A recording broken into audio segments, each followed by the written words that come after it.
Good morning, students. How are you? I hope you are fine.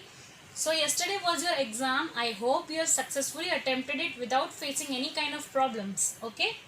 So, after exam, it is our first period. We are going to study the next lesson, lesson number 5, which is separation of substances.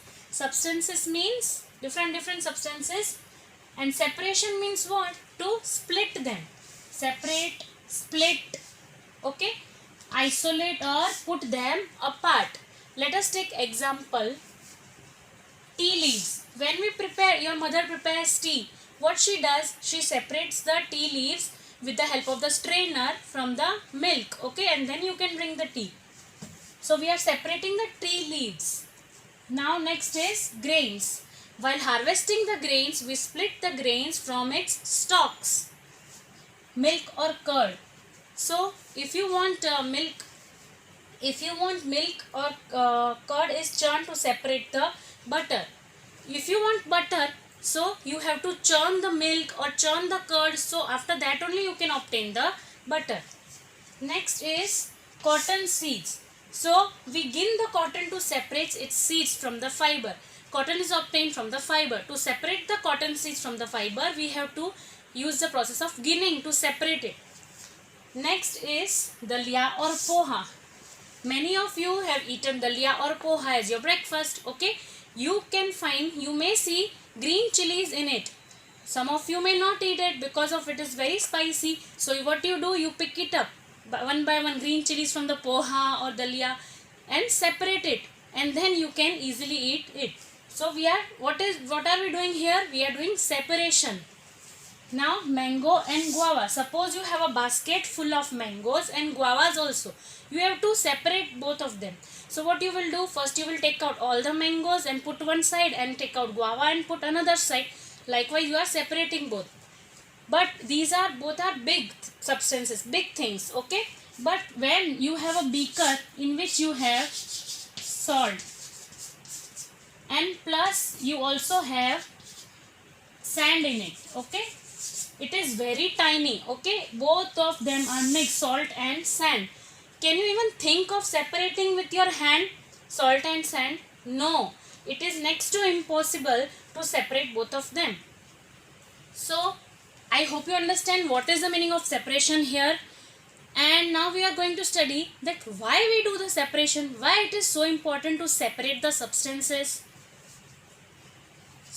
Now students, moving to our next topic, why do we separate the substances? What is the need of separating the substances? Let us see here. Separation process it is given. How do we separate? Then purpose for which we do the separation. The reason for which we are doing the separation.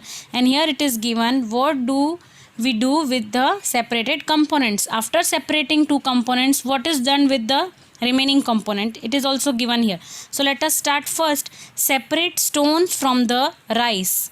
You must have seen your mother separating stones from the rice. Okay, why she is separating it? To separate two different but useful components, because she want to split the two components. They are both different, but they are useful components, and we have to separate it. Next, what she does with the separated component? We throw away the solid component. Obviously the stone that she is removing from the rice is obviously thrown out. Next, churning milk to obtain butter. We churn the milk to obtain the butter. Why we are doing this? To remove non-useful components. Whatever non-useful components are there in the milk, we are separating it by churning. And what do we do with the remaining? We throw away the impurities. Next, separate tea leaves. I have already given an example earlier. Why do we do it? To remove the impurities or harmful components. You have to drink the tea, so obviously you will remove the impurities from the tea, that is tea leaves. And next, but the remaining components, which is tea leaves, we do not throw it away. Why?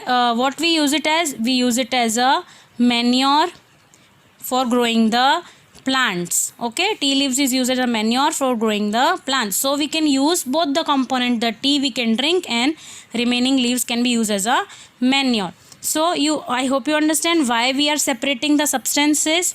You can also take a look at page number 36 in your science textbook. You must read the whole lesson by yourself once. As you have seen in exam, they are asking anything from anywhere. So in short, even if you read the lesson, you will able to answer in exam easily. Okay, now next see what it is written.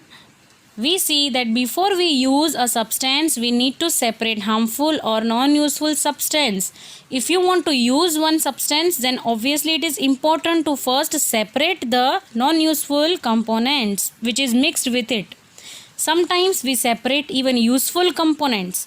Sometimes we will separate the component even if it is useful, then also we will separate it.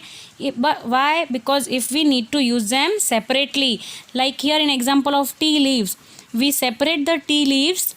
Even when the tea leaves are useful, still we separate it from the milk so that we can drink it, and next then we can use it as a manure. The substances which we are separating are particles of different size. It may be small, it may be big, okay, it may be big also, or it may be small which we want to separate. These material may be in any three states of matter. Okay, whatever we are separating can be in a solid form, liquid form, or even gaseous form. So how do we separate substances mixed together if they have so many different properties? One is they are small, they are big, next they can be of different matters like solid, liquid, gas. Now how will you judge, how will you separate them? That we will study in the next lecture about the methods of separation.